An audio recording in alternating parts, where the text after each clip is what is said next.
L'entrepreneuriat féminin au Burkina Faso, ces femmes battantes, ces mères combattantes, celles-là qui aident leur famille, qui aident leur société avec le cœur de mère, à travers leurs différentes activités qui permettent à plusieurs personnes d'avoir leur pain quotidien, mais également de mettre la lumière sur chacun et chacune.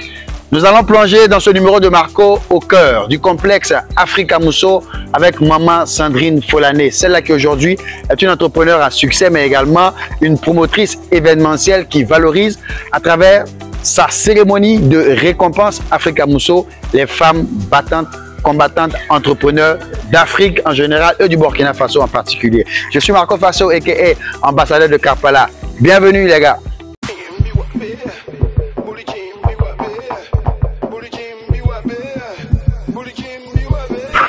Salut, j'espère que vous allez bien. Je suis Sandrine Folané, entrepreneur culturel et événementiel.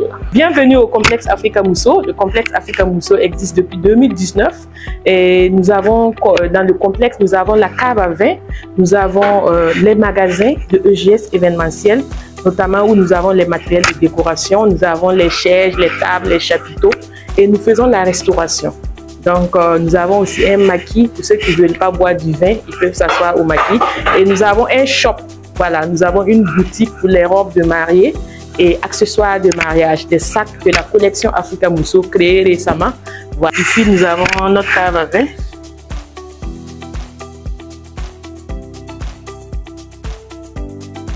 Ici, nous avons les échantillons des sacs parce que la boutique des sacs est en haut.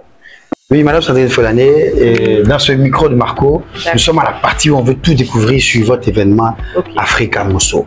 C'est quoi le contexte de cet événement Africa Mousso? Ça parle de quoi? D'accord. Africa Mousso, c'est un événement culturel.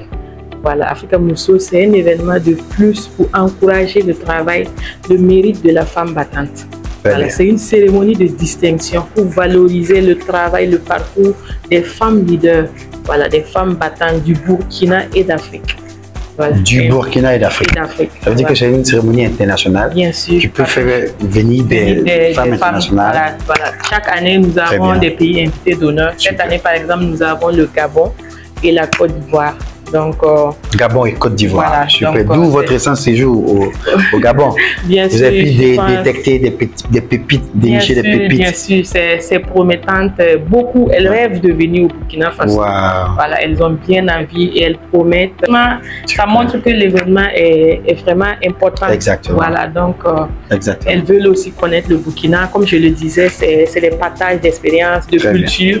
Voilà, parce que quand elles vont venir, elles vont rencontrer des femmes burkinabées, elles vont, franchement, ça peut créer des relations en fait. Voilà. Pourquoi pas? Voilà. Et parlant de l'édition 2024, c'est quand exactement et le lieu pour cette édition de 2024? L'édition de 2024, c'est pour le 24 octobre. 24 octobre. Voilà. Mais avant le 24 octobre, nous avons des cérémonies et des conférences et nous avons aussi une formation en saponification. Nous allons former des femmes à fabriquer le savon. À l'issue de cette formation, grâce à nos partenaires, nous allons offrir des kits de formation. Exactement. Parce que c'est avec ces trucs qu'on peut fabriquer le savon. Et après, elles vont pouvoir aller commencer leur premier boulot. Premier métier, leur premier métier, voilà. Grâce à ça. Quoi. Ouais, merci. J'étais en même temps de vouloir poser la question. Quelle est la valeur ajoutée de Africa Mousso? À part donner des récompenses, c'est quoi vous apportez en plus? Je pense que c'est un bout de réponse. Voilà, ça par exemple, c'est une valeur ajoutée. Très bien. Voilà, et il n'y avait pas ça les autres années. Et en dehors de ça aussi, nous avons une conférence, comme je le disais. En dehors de la conférence, nous avons une journée de salubrité. Voilà, cette année, nous allons faire le nettoyage dans un endroit de la ville avec les femmes battantes. Nous allons aller essayer de mettre l'ordre, voilà, de balayer pour donner l'exemple aussi à nos sœurs battantes. Donc, tout ça, c'est des ajouts de cette année. Exactement. Voilà. Je me permets aussi de fouiller pour savoir qui sont ces nominés, qui sont ces femmes battantes-là qui sont mises à la lumière par Africa Mousso. Comment vous dénichez ces femmes? Ces femmes battantes, généralement, c'est des femmes qui ont de l'expérience au moins de 5 ans voilà, dans leur activité. Au minimum 3 ans, parce qu'au début, on avait commencé 5 ans. Il faut reconnaître qu'il y a des femmes exceptionnelles. En 3 ans, elles arrivent à prouver vraiment qu'elles sont leaders. Donc, il y a ce critère-là. Il fallait être aussi d'ici. voilà, du Burkina. Si tu n'es pas du Burkina, tu auras un trophée d'honneur, mais tu ne peux pas compétir parce qu'on vous met sur les réseaux. D'abord, voilà, les internationales font des trophées d'honneur. Eux viennent parce que déjà, bon, elles ne sont pas sur place. Si on va les faire compétir, on ne connaît pas réellement voilà, c'est difficile. Voilà. Merci. Donc, il faut aussi avoir un local. Voilà, il faut avoir un local.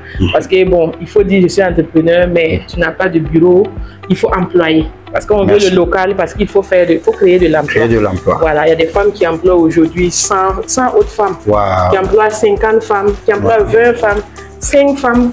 Donc, c'est ce qu'on veut, parce que en fait, ça donne de l'emploi. Et quand elles emploient, ça encourage. C'est ce qu'on veut. On veut que tout le monde emploie. Voilà, maintenant, si tu es chez toi seul, bon, tu peux être bien, mais bon, tu n'arrives pas à employer. Souvent, ces critères-là font que c'est difficile. En dehors des trophées d'honneur, c'est un peu compliqué de compétir. Exactement. Voilà, donc c'est quelques critères. Il y en a d'autres, mais bon, en tout cas, ce qui est un peu serein, c'est ces critères que j'ai cités. Très bien. Voilà. Et du coup, ce sont des jurys qui sont mis en place avec ces critères prédéfinis là, qui arrivent à dire, bon, telle personne est lauréate dans telle catégorie. Bien sûr. Chaque année, nous mettons un jury en place. Voilà, juste pour nous guider aussi, parce que c'est vrai que nous sommes promotrices, mais parfois nous pouvons bon, ne pas connaître certaines choses. Donc, on a juste des professionnels avec nous, voilà, pour nous guider. C'est eux qui font la présélection. Parce qu'il faut reconnaître que chaque année, cette année, on a eu plus de 300 femmes encore. L'année passée, c'était plus. Chaque année, on a des femmes qui s'inscrivent.